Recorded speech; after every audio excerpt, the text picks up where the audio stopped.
On February 13th, 2017, best friends Abigail Williams, 13, and Liberty German, 14, went for a walk along the Monon High Bridge hiking trail just outside Delphi, Indiana. The pair had the day off from school and thought it would be fun to get some fresh air, strolled through the woods, and traverse the old railway track that ran over Deer Creek. It was an excursion that neither girl would come back from. I and many other YouTubers have already covered this case in the past, but to quickly recap. At 1:35 PM, Liberty's sister dropped both girls off on County Road 300 North, east of the Hoosier Heartland Highway. From there, the girls made their way to the hiking trail. At 2:07 PM, Libby posted a photo to her Snapchat, showing Abby walking over the bridge. After posting that image, the girls were never heard from again. Their parents reported them missing at 5:30 PM when they failed to meet Libby's father for their scheduled ride home. The area surrounding the bridge was thoroughly searched, but there was no sign of either girl anywhere. The following day, at around noon, their bodies were found about a half-mile away in a wooded area on the north bank of Deer Creek. Their exact COD has never been revealed to the public. The recent court documents suggest that there was a lot of blood at the scene, that the perpetrator moved and staged their remains, and that whoever he had taken a souvenir with him. The case received a huge amount of media attention due to a chilling video found on Liberty's smartphone, one which showed a man following the girls shortly before their lives were taken. The authorities would go on to announce that this man was their prime suspect in the slayings. A separate audio recording was also found on her device, in which a male can be heard saying, "Guys, down the hill," as if ordering the girls to a secluded area. Guys, down the hill. Guys, down the hill. The full 43-second recording has never been released. Thanks to Libby's quick thinking and mental fortitude, detectives had a lot to work with, and this still image of the prime suspect, taken from Libby's video, was circulated. It appeared to show a Caucasian male with his head down and his hands in his pockets. A composite sketch of the suspect was also released, one which would later be updated to this. It was created from eyewitness reports of a man seen walking along the trail around the same time the girls went missing. The investigators also stated that they believed the perp was a local, someone familiar with the layout of Delphi. Over the years, several people of interest were identified and investigated. The most promising development occurred in 2020, when a man named Keegan Klein was taken into custody. Although he'd been arrested for cheese pizza charges, Klein was seriously considered to have been involved in the Delphi slayings. He lived close to where the incident took place, and bore a strong resemblance to the suspect in Libby's video. Klein also made use of a fake online profile. Under the username Anthony Shots, Klein pretended to be a millionaire heartthrob, and used a model's photo to catfish young girls in and around Delphi, getting them to send illicit photos of themselves, and having them meet him in person. Hauntingly, one of the girls that he had been in contact with was Liberty German. In fact, Liberty had been chatting with Anthony Shots on the day that she and Abby had their lives taken from them. But despite being a depraved sicko, who quite rightly is rotting behind bars as we speak, it turns out that Klein wasn't actually the Delphi slayer, and despite a few other promising leads, the authorities just couldn't seem to pin anyone to the case. It began to feel as if they might never be able to. For over half a decade, the small, close-knit Delphi community lived in fear for their children's lives, knowing that this monster was still out there, and likely living amongst them. But just last month, police in Indiana made a huge announcement. On October 31st, 2022, more than 5.5 long years after their young lives had been cut short, a 50-year-old man was charged in connection with Abby and Libby's murders. Richard Allen, a local father who worked at a CVS store in the heart of the community, and who lived just 1 mile away from Abby Williams's house. Prior to this announcement, his name had never been linked to the case. Unlike other potential suspects, Alan was considered to be just a normal, everyday guy by those who knew him. He had lived in Delphi for 15 years and was someone the residents thought they could trust. Certainly not the type of guy to draw suspicion. But in the words of Libby's grandfather, Alan had been hiding in plain sight the entire time. This photo, released by officials, shows Alan posing for a selfie alongside his wife in JC's Bar and Grill, Delphi. In the background, the sketch of the suspected killer can be seen on the wall. According to the bar owner, Alan was a regular customer who liked to sit near that sketch whenever he could. He would often discuss the unsolved slayings with other patrons, talk about what a tragedy it was, and theorize about who the killer may have been. At this present moment, the authorities are remaining tight-lipped about how they landed on Alan as the culprit, but it surely can't be a coincidence that Keegan Kline appeared in court on October 20th, just 11 days before Alan was arrested out of the blue. According to Kline, he had shared and rented his Anthony Shots account with, quote, a lot of other people in the Delphi area. Terrifying to think that a group of sickos like this may exist in such a small community. Perhaps Kline gave Alan up as part of a deal with the authorities. That's just speculation on my part, and I'm sure more details will be revealed soon. What's important is that detectives are confident they've found their man. No doubt a long and emotionally exhausting trial lies ahead, but with any luck, the man behind the Delphi slayings has finally been unmasked, and the Williams and German family can find some closure. Alan's trial is set to begin in March 2023.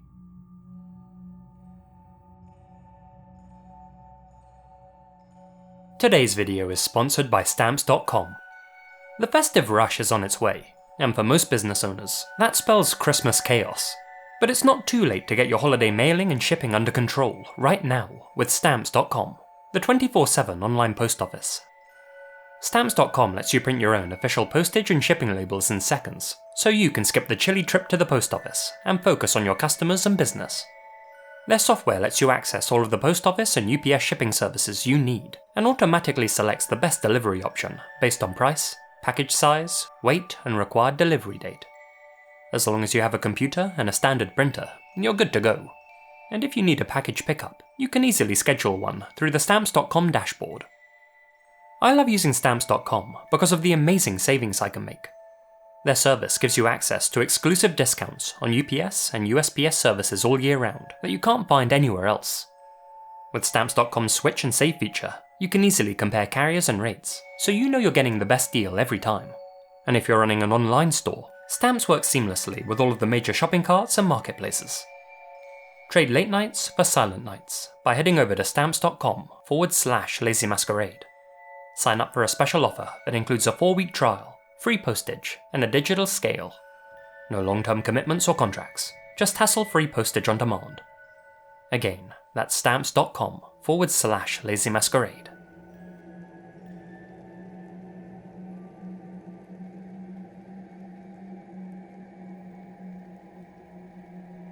Many years ago now, I covered the case of the Somerton beach man, otherwise known as the Taman Shud mystery.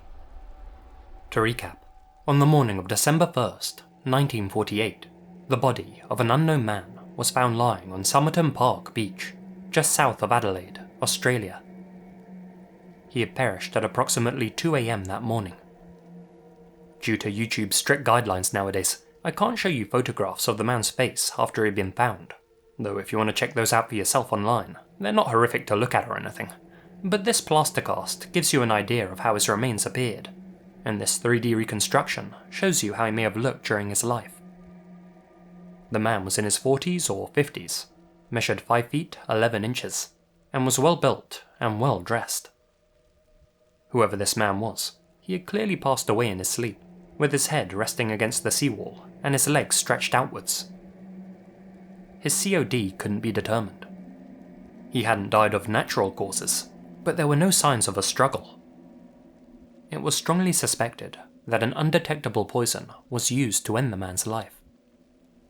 no form of ID was found on his person, leading the authorities to dub him the Somerton Beachman. The man had arrived in the city just 1 day before his untimely end. In his pocket, they found an unused train ticket to Henley Beach, which had been purchased at the station about 20 hours before his body was happened upon, and shortly after he had arrived in the city. It seemed as if he had only planned to stop over in Adelaide, but for whatever reason, missed his outgoing train. The man's suitcase was discovered inside one of the station's lockers 1 month later. The case contained a red dressing gown, a pair of size 7 slippers, 4 pairs of pants, pajamas, shaving items, a pair of trousers, an electrician's screwdriver, a blade cut down into a short, sharp instrument, a pair of scissors with sharpened points, pencils, and stationery. Strangely, all of the name tags and labels on the man's clothes had been torn off. That is, except for on his tie, which still bore a name tag with the name T. Keane printed on it. His case also contained a laundry bag bearing the name Keane, and an undershirt with the name Keane spelled without the E. Nobody named T. Keane was missing in any English-speaking country. It's believed that the man had left these tags on because Keane wasn't his name, and was instead some sort of alias that couldn't be linked back to his real identity. 5 months after his body was discovered, a pathologist re-examined the Somerton man's remains and found a secret compartment sewn into his trousers, which up until that point, nobody had spotted. Inside that hidden pocket was a small, rolled-up piece of paper with an eerie message printed on it. In an unusual font, it simply read, Taman, Shud, a Persian phrase meaning the end, or it's over. The words had been ripped from a rare New Zealand edition of the Rubaiyat of Omar Khayyam, a book of Persian poetry. The exact copy was found discarded inside the parked vehicle of a random pedestrian. Investigators examined the book and found yet another cryptic clue on the back cover, a handwritten phone number. They tracked down who the number belonged to, a nurse named Jo Thompson who lived in Glenelg, a suburb of Adelaide. Her house was just 400 metres from where the man's body was found. According to the authorities, when they interviewed this Jo Thompson, she became visibly distressed, to the point where she almost fainted, but insisted that she had no idea who the Somerton Beachman was. Detectives later stated that they thought Jo was being evasive and avoided answering their questions. Interestingly, Jo also had a son named Robin, who bore a strong resemblance to the Somerton Beachman. They both shared 2 rare genetical features: hypodontia of both lateral incisors, a feature present in just 2% of the population, and a larger upper ear hollow than lower ear hollow, present in just 1% of Caucasians. The chances of them not being related were estimated between 1 in 10 million and 1 in 20 million. As a result, many began to speculate that Robin was the Somerton Beachman's son, and that his mother, Jo, was hesitant to identify his body because she was engaged to another man. She asked the officers not to print her real name in the newspaper, as she didn't want her soon-to-be husband knowing that they had questioned her. Next to the phone number in the book, the man had scribbled a seemingly random jumble of letters and numbers. Given the time period, many people suspected that this may have been some sort of secret code, and that the Somerton man may have in fact been a Cold War spy. The theory that this was a code was backed up by the 2nd and 4th lines being extremely similar. That seemed to suggest that the man had made an error with his encryption. Expert and amateur cryptologists did their utmost to crack the code, but all of their attempts were ultimately unsuccessful. Realising that the man may have been an international agent, the Australian police sent his post-mortem photos and fingerprints to their counterparts in the US, UK, South Africa, and several other allied nations, but none of them had any idea who the man was. No records or paper trails led back to the man. No missing person reports were filed for anyone matching his description. None of his friends or relatives came forward to ID his body. It was as if he had never existed at all. The unknown man was buried in Adelaide. For years, flowers mysteriously appeared at his graveside. In recent years, the unsolved mystery of the Somerton beach man gained a lot of fresh attention, primarily thanks to it being widely discussed by internet web sleuths and content creators. The extremely mysterious nature of the case, and the plethora of unanswered questions surrounding it, struck a chord with readers and listeners, and tickled the grey matter of millions of true crime fanatics, helping the case to stand the test of time. Where had the man come from? How had he died? Why was there a secret compartment sewn into his trousers? What was Taman Shud meant to signify, and what message was hidden within the indecipherable code? Was he truly an international agent? And if so, had he been taken out by another? As the decades passed, more and more people steadily pondered those questions, and countless others, though for all that time, no definitive answers were ever uncovered. But, as of this July, that all changed. An Adelaide University professor named Derek Abbott had long been interested in the Somerton mystery, and had dedicated decades of his life to uncovering the truth behind the beach man's identity. In fact, Professor Abbott was the one to commission this digital reconstruction of him. When nobody came forward to identify the John Doe back in the late 40s, investigators took a plaster cast of his body before burying him. According to Professor Abbott, when he examined this cast back in 2011, he found 50 strands of the Somerton man's hair embedded in his death mask. 3 of them were still in excellent condition. He took those strands of hair and used DNA sequencing to narrow down the list of possible IDs. Abbott worked alongside renowned genealogist Colin Fitzpatrick to build a family tree consisting of 4,000 people related to the unknown man. And so it was that the Somerton beach man's true identity was revealed to the world. As it would turn out, he wasn't a Russian spy or an assassin. He was an electrical engineer and instrument maker, and his name was Carl Webb, better known as Charles, a man born in 1905. Charles had been living all the way in Melbourne with his wife, Dorothy Robertson. The two separated in 1947, 1 year before Charles wound up lifeless on Somerton Beach. In fact, Charles's last known records date back to April of 47, when the couple split and Dorothy filed for divorce. After their breakup, Dorothy moved 144 kilometers away to Butte, South Australia, and it's believed that Charles may have been searching for her in the lead up to his end. Adelaide may have simply been the last place he had gone to look. Others think that he may have gone there to visit the aforementioned Joe Thompson. DNA testing has since proved that Charles wasn't actually related to her son, Robin, and that their genetic similarities were just a massive coincidence, though it's unclear whether Charles had a social connection to Joe. Seeing how she never admitted to knowing Charles during her lifetime, we'll never know for certain what that connection may have been, though Charles almost certainly had met Joe, given that her number was written in his book. But what about all of the cryptic and bizarre clues? Well, let's go through a few of them. Charles's sister was married to a man named Thomas Keane. That explains the labels found on his tie, laundry bag and undershirt. They were simply hand-me-downs. Charles was also said to be a big fan of poetry, and, giving up hope on his wife and his life, decided that Taman Shud, or the end, were fitting words to bow out to. And the secret code?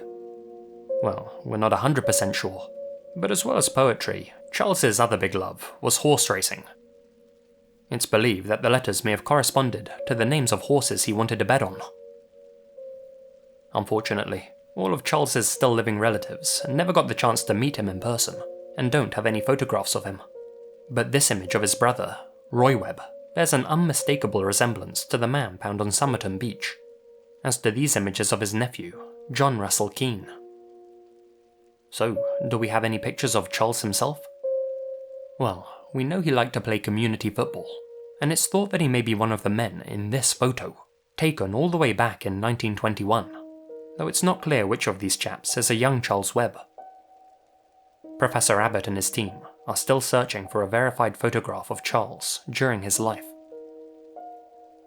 How exactly Charles came to die is still unclear, though given the remarkable discoveries these past few months, it seems extremely likely he chose to end his own existence, probably through the use of an undetectable poison. A much more grounded, and frankly sad explanation than previously thought. But although the Somerton beachman's life wasn't torn from the pages of a spy thriller, he did leave the world one of its most perplexing and intriguing mysteries. One that endured for more than 70 years. It's important to note that South Australia police still haven't officially verified Professor Abbott's findings. That being said, the Somerton man's embalmed remains were recently exhumed for DNA testing, and the authorities are expected to draw the same conclusion. With all that in mind, it seems extremely likely that the Somerton beachman has finally been given back his name. There are, however, still plenty of unanswered questions surrounding the case as a whole. For instance, why did none of Charles's family members report him missing? Were they even aware that he was no longer alive? What was his connection to Joe Thompson?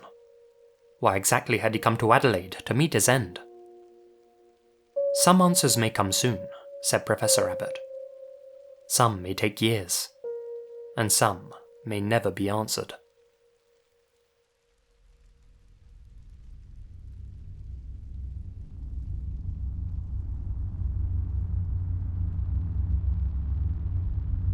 Let's end things on a short and bittersweet note. Roberta Weidemeyer went on a late-night trip to the market in Inglewood, LA, a trip from which she would never return.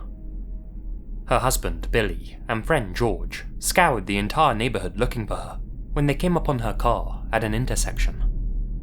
But Roberta wasn't behind the wheel. Somebody else was, and whoever was driving it must have done something with her. Billy and George pursued the vehicle, but the unknown driver fired several shots at them, wounding Billy and forcing them to give up their chase. The car was later found abandoned. Curled up inside the trunk was Roberta's lifeless body. She had been orally raped and shot once in the back of the head. Sometime later, a man named Maurice Hastings was arrested for ending Roberta's life and for attempting to end the lives of Billy and George during his getaway.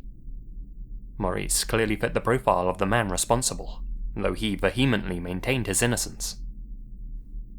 Maurice stood trial in 1988, 5 years after the incident in Inglewood. There was no physical evidence linking him to Roberta's slaying, and the authorities didn't run any DNA tests to prove that he was connected to the case. But still, he was found guilty. The prosecutors originally sought the death penalty, yet the jury deadlocked, and in the end it was decided that Maurice should spend the rest of his life locked up instead, without the possibility of parole. For nearly 40 years, Roberta's family went on with their lives, satisfied that Roberta's slayer would never be released. And for all those years, Maurice Hastings insisted he was innocent. In the year 2000, he appealed to the District Attorney's Conviction Integrity Unit to run some DNA tests on the bodily fluid found inside Roberta's mouth, but his request was denied. For decades, Maurice would continue to work with Innocence Projects, who believed that Roberta's case was still cold, and that Maurice was rotting away in prison for something he hadn't done. In 2021, Maurice again submitted a claim of innocence to the DA's CIU and wrote to them seeking a DNA test. In June of last year, that DNA test was finally run. And wouldn't you know, the fluid found inside Roberta's mouth wasn't Maurice Hastings. Still, Maurice would remain in jail for a further year and 4 months. Finally, in October of this year, the DNA from the fluid was put into the state database and was matched to another man, a convicted felon who had previously forced women into the trunk of his car and had his way with them. This man, whose name hasn't been released to the public, passed away in 2020 while serving a 56-year sentence. Maurice had been telling the truth the entire time. There was absolutely no evidence to suggest he had so much as met Roberta, and he was completely innocent. With that exonerating evidence now collected, The LA Innocence Project were able to secure Maurice a hearing to clear his name, and after spending more than 38 years behind bars for a crime he hadn't committed, Maurice Hastings was released from prison on October 20th, 2022. In response to hearing that his sentence had been vacated, an elated Mr. Hastings said, quote, "I prayed for many years that this day would come. I'm not pointing fingers. I'm not standing up here a bitter man. I just want to enjoy my life now while I have it." Well, he's a much stronger person than most. Maurice Hastings entered California prison at the age of 31. This year, he walked out, age 69. Sure, he'll no doubt be compensated for wrongful imprisonment, but no amount of money in the world can make up for having half your life stolen from you. Had the district attorney just run the DNA tests 21 years earlier when Maurice had asked them to, so much suffering could have been avoided. Unfortunately, Maurice's mother passed away in June of 2022, just 4 months before he was released.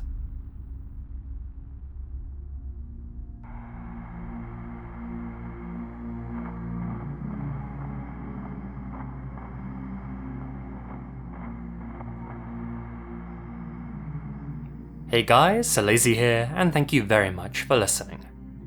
Just before the video ends, I'd like to say a huge thank you to all of my supporters here on YouTube and over on Patreon, especially my biggest supporters.